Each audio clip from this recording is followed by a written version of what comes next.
Você ouve agora o Evangelho do Dia, com o Padre Reginaldo. Olá, meus amados e queridos irmãos e irmãs, estamos aí na quinta-feira, aliás, na sexta-feira, depois das cinzas, já adentrando nesse tempo quaresmal.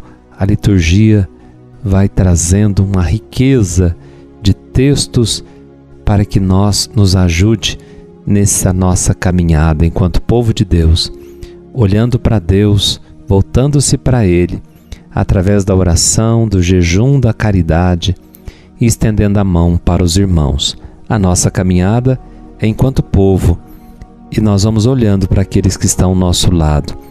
Aí a campanha da fraternidade nos ajuda. Fraternidade e fome, dai-lhes vós mesmos de comer. Que sejamos atentos para perceber as diversas fomes daqueles que caminham conosco. Vamos ouvir o Evangelho que está em Mateus 9, de 14 a 15. Os discípulos de João aproximaram-se de Jesus e perguntaram: por que razão nós e os fariseus praticamos jejuns, mas os teus discípulos não? Disseram-lhe Jesus: por acaso os amigos do noivo podem estar de luto enquanto o noivo está com eles? Dias virão em que o noivo será tirado do meio deles, então sim, eles jejuarão. Palavra da salvação. Glória a vós, Senhor.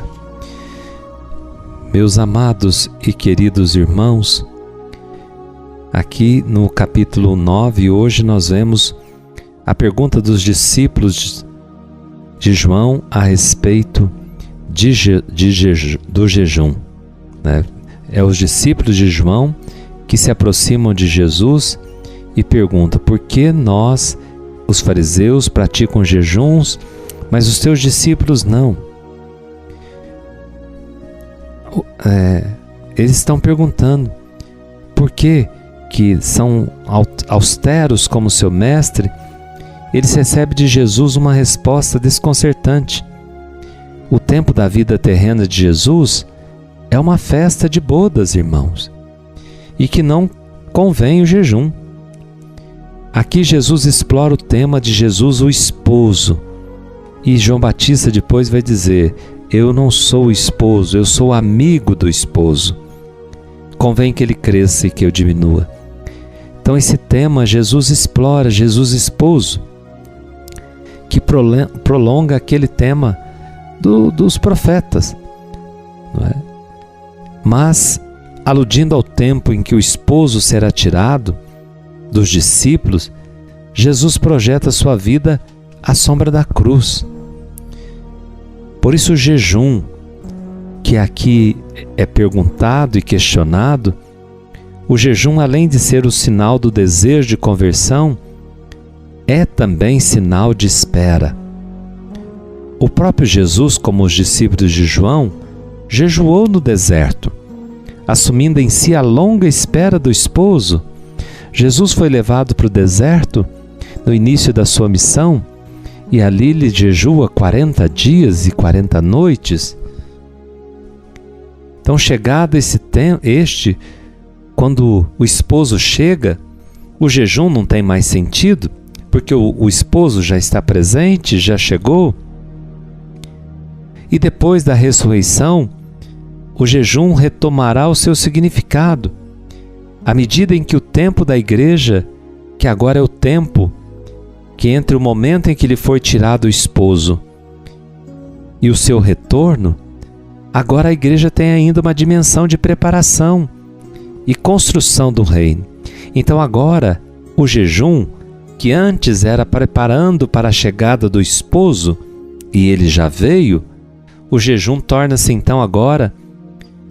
expressão de tristeza pela separação do esposo, da privação da sua presença física e meio para ter o coração livre de vaidades que o impede de ser disponível aos apelos de Deus. É a participação no sofrimento dos irmãos, nos quais perdura o sofrimento de Cristo. Então, jejuar para nós cristãos é agora entrar na vida de Deus. O esposo já veio, mas é entrar na vida de Cristo, na humanidade de Cristo, e sentir pulsar dentro de nós aquele coração e as necessidades dos irmãos e das irmãs. Dentro de nós devemos sentir. O jejum deve nos tornar solidários com os irmãos. O nosso jejum é a nossa solidariedade com Cristo e a nossa solidariedade com os irmãos. Já não é mais para preparar a vinda do esposo, mas agora o esposo já veio. Agora ele virá uma segunda vez, mas nós agora, ele se faz presente na vida da igreja, ele se faz presente na vida de quem sofre. Todas as vezes que fizestes isso ao menor dos meus irmãos, foi a mim que fizeste. Então o jejum é a participação sua. Não é que o jejum não é para jejuar, não, devemos jejuar, mas o nosso jejum agora tem um outro significado, há um outro sentido. O nosso jejum é a participação na paixão de Cristo. E o que é a paixão de Cristo?